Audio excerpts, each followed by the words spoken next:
Je voudrais croire que nous sommes tous d'accord au moins sur un point, l'exceptionnelle importance, l'importance fondamentale du choix auquel nous sommes confrontés. Et je n'ai pas l'impression de me payer de mots.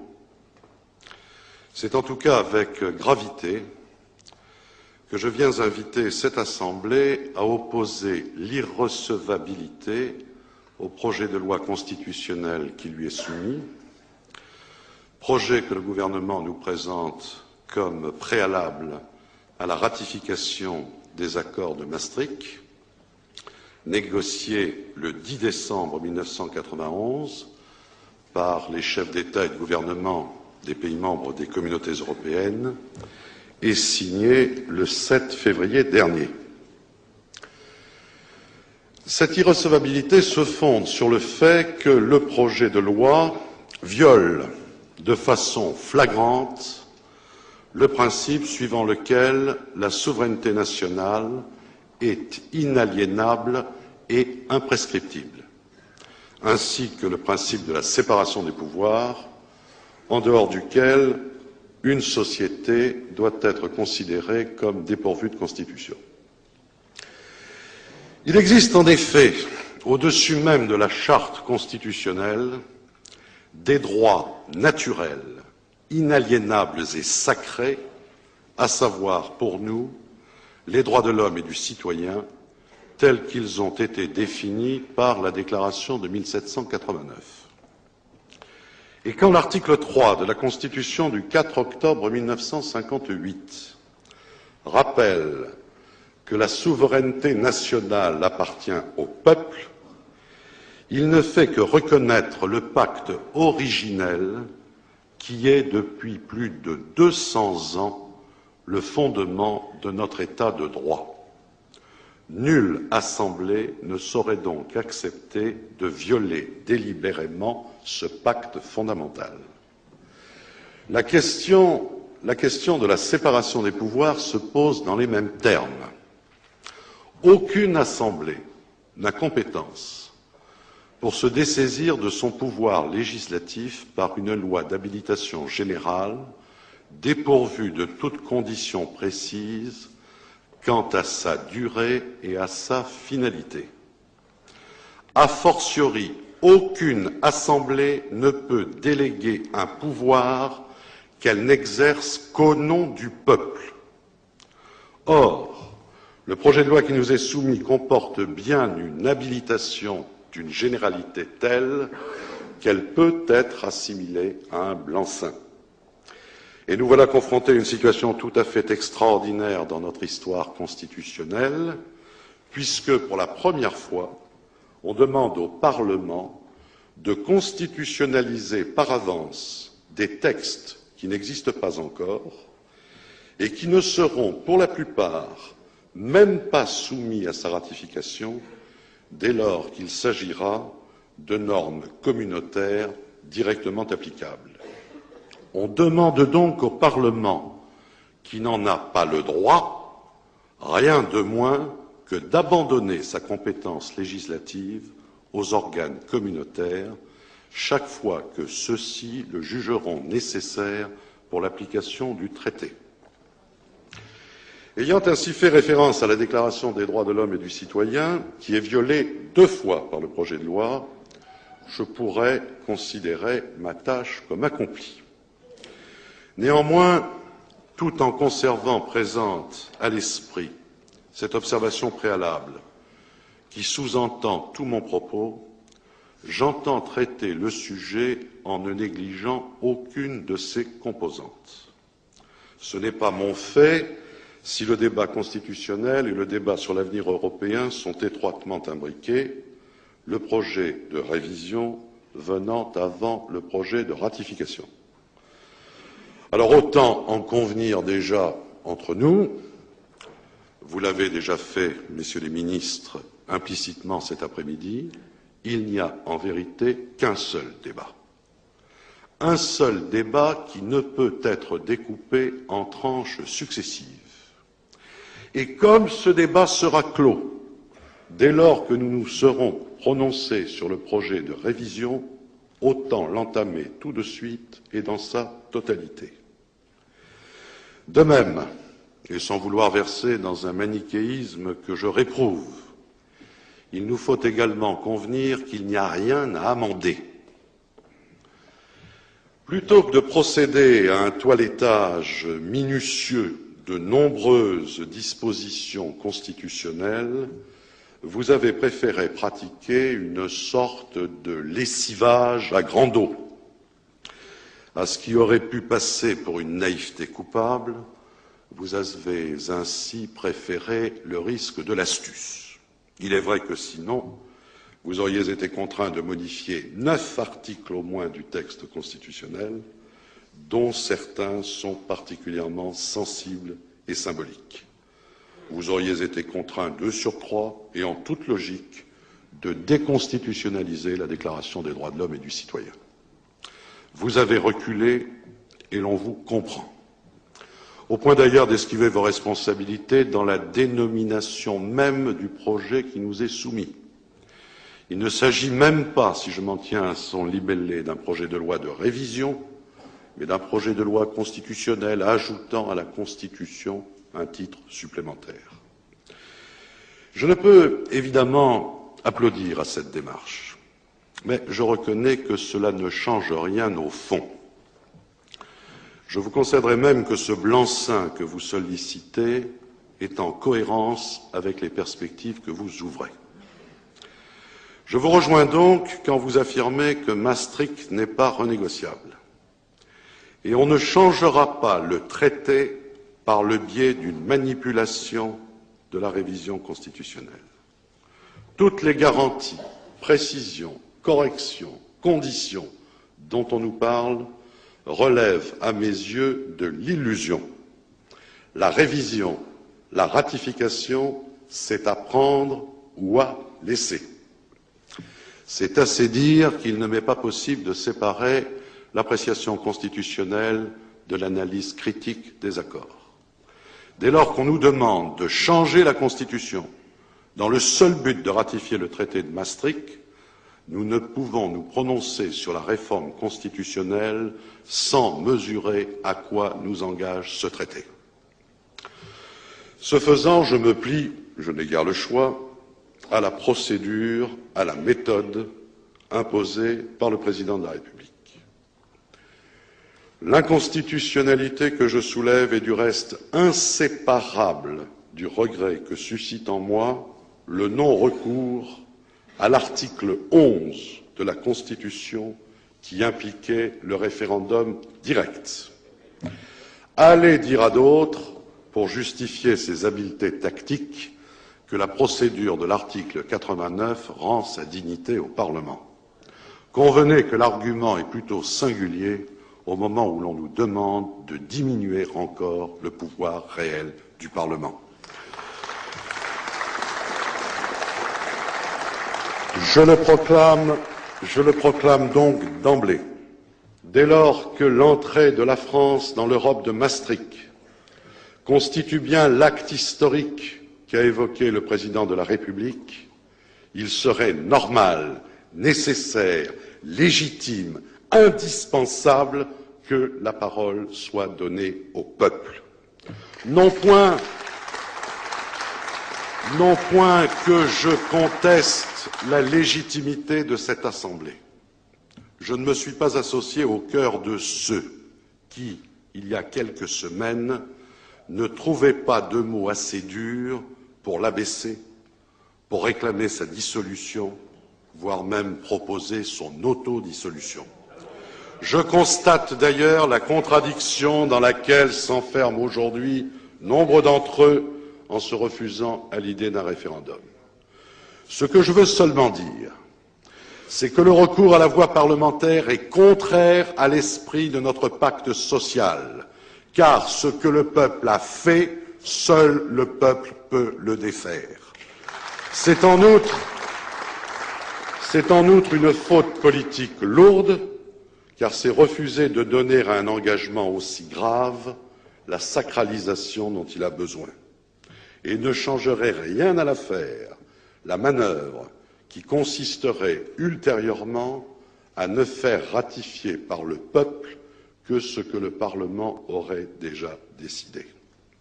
Non, foin d'argussie, il me faut dire avec beaucoup d'autres, au nom de beaucoup d'autres, qu'il est bien temps de saisir notre peuple de la question européenne. Car voilà maintenant 35 ans que le traité de Rome a été signé et que d'acte unique en règlement, de règlement en directive, de directive en jurisprudence, la construction européenne se fait sans les peuples, qu'elle se fait en catimini, qu'elle se fait dans le secret des cabinets, dans la pénombre des commissions, dans le clair-obscur des cours de justice. Voilà 35 ans que toute une oligarchie d'experts, de juges, de fonctionnaires, de gouvernants prend au nom des peuples, sans en avoir reçu mandat, des décisions dont une formidable conspiration du silence dissimule les enjeux et minimise les conséquences. Qu'on m'entende bien, je ne viens ici donner de leçons à personne, alors qu'en retour, on veuille bien respecter ma propre démarche. Je me serais d'ailleurs bien passé d'être là. Il eût mieux valu, à l'évidence, que des voix plus fortes que la mienne engagent le combat. Elles ne l'ont pas souhaité, je me garderai de les juger. Je me contente de faire et d'assumer un autre choix. Ce n'est pas si facile. À la décharge des absents, je reconnais en effet bien volontiers que le conformisme ambiant, pour ne pas dire le véritable terrorisme intellectuel qui règne aujourd'hui, disqualifie par avance quiconque n'adhère pas à la nouvelle croyance et l'expose littéralement à l'invective. Qui veut se démarquer du culte fédéral est aussitôt tenu par les faiseurs d'opinion, et on l'a encore constaté cet après-midi, au mieux pour un contenteur de la modernité, un nostalgique ou un primaire, au pire pour un nationaliste forcené, tout prêt à renvoyer l'Europe aux vieux démons qui ont si souvent fait son malheur. Mais il est des moments où ce qui est en cause est tellement important que tout doit s'effacer. Et je ne parle pas ici au nom d'une France contre l'autre, car dès lors qu'il s'agit de la France, de la République et de la démocratie, il ne peut pas être question de la droite et de la gauche. Ce qui est en jeu est au-delà des partis, au-delà des clivages les plus naturels, au-delà des oppositions les plus légitimes, au-delà des querelles les plus anciennes, puisque l'enjeu n'est rien de moins que notre communauté de destin. Cette communauté de destin est gravement mise en péril par les accords, alors que ceux-ci ne sont ni la condition de la prospérité, ni la condition de la paix. Dans le monde tel qu'il est, l'idéal, comme le réalisme, commandait de faire prévaloir une toute autre conception de l'Europe. Voilà ce que je voudrais maintenant développer devant vous. Monsieur le Président, Messieurs les ministres, mes chers collègues, qu'on ne s'y trompe pas. La logique du processus, de l'engrenage économique et politique mis au point à Maastricht est celle d'un fédéralisme au rabais, fondamentalement antidémocratique, faussement libéral, résolument technocratique. L'Europe qu'on nous propose n'est ni libre, ni juste, ni efficace. Elle enterre la conception de la souveraineté nationale et les grands principes issus de la Révolution. 1992 est littéralement l'anti-1789. Beau cadeau d'anniversaire que nous font les pharisiens du bicentenaire pour les 200 ans de cette République qu'ils encensent dans leurs discours et risquent de ruiner par leurs actes. Oh, je sais bien qu'on veut à tout prix minimiser les enjeux et nous faire croire que nous ne cédons rien d'essentiel en ce qui concerne notre indépendance. Je sais bien qu'il est de bon ton aujourd'hui de disserter à l'infini sur la signification même du concept de souveraineté, de le décomposer en menus morceaux, d'affirmer qu'il admet de multiples exceptions, que la souveraineté monétaire, ce n'est pas du tout la même chose que l'identité collective, laquelle ne courrait aucun risque, ou encore que l'impôt, la défense, les affaires étrangères, au fond, ne jouent qu'un rôle relatif dans l'exercice de la souveraineté. Toutes ces arguties, en réalité, n'ont qu'un but, vider de sa signification ce mot gênant pour qu'il n'en soit plus question dans le débat. La méthode est habile. En présentant chaque abandon parcellaire comme n'étant pas en soi décisif, on peut se permettre d'abandonner un à un les attributs de la souveraineté sans jamais convenir qu'on vise à la détruire dans son ensemble. Le procédé n'est pas nouveau. Depuis 2500 ans, grâce à lui, de demi-longueur en demi-longueur, Achille court toujours derrière la tortue de Zénon sans jamais la rattraper. Seulement, ce n'est là qu'un paradoxe. Dans la réalité, Achille gagne bel et bien la course, et de même, à force de renoncement, aussi ténu que soit chacun d'eux, on va bel et bien finir par vider la souveraineté de son contenu. Car il s'agit là d'une notion globale, indivisible comme un nombre premier. On est souverain ou on ne l'est pas, mais on ne l'est jamais à moitié. La souveraineté est par essence un absolu qui exclut toute idée de subordination et de compromission. Un peuple souverain n'a de comptes à rendre à personne et n'a vis-à-vis des autres que les devoirs et les obligations qu'il choisit librement de s'imposer à lui-même. Souvenez-vous du cri de Chateaubriand à la tribune de la Chambre en 1816 « Si l'Europe civilisée voulait m'imposer la charte, j'irais vivre à Constantinople. » La souveraineté, cela ne se divise pas, cela ne se partage pas non plus, et bien sûr, cela ne se limite pas. Rappelons-nous d'ailleurs, pour avoir un exemple plus récent que vous appelez de vos vœux, ce que put signifier pendant le printemps de Prague la doctrine brejnevienne de la souveraineté limitée. Tant il est vrai que la souveraineté divisée, la souveraineté partagée, la souveraineté limitée sont autant d'expressions pour signifier qu'il n'y a plus du tout de souveraineté. Et de fait, quand on accepte de prendre des décisions à la majorité sur des questions cruciales, et dès lors que ces décisions s'imposent à tous, sans pouvoir jamais être remises en cause ultérieurement à l'échelon national, on passe clairement de la concertation à l'intégration.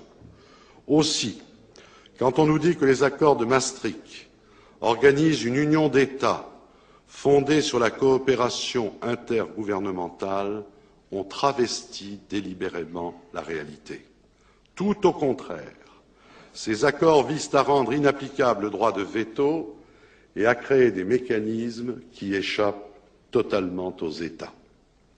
En fait, ce traité est un anti-compromis de Luxembourg, en tant qu'il interdit non seulement aux parlements nationaux, mais aussi au gouvernement de faire prévaloir l'intérêt national quand il est en cause, puisque chacun s'engage à éviter autant que possible d'empêcher qu'il y ait unanimité lorsqu'une majorité qualifiée est favorable à la décision.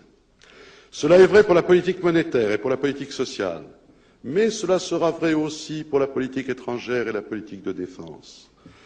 D'ailleurs, vous nous l'avez rappelé, Monsieur le Ministre, les pays membres prennent même l'engagement de ne défendre que des positions communes au sein des organisations internationales, et cet engagement vaut aussi pour la France et le Royaume-Uni en leur qualité de membres permanents du Conseil de sécurité de l'ONU, situation qui est contraire aux dispositions de la Charte et que plusieurs de nos partenaires interprètent déjà, nous le savons, comme une transition vers le transfert de ces 2 sièges à la Communauté.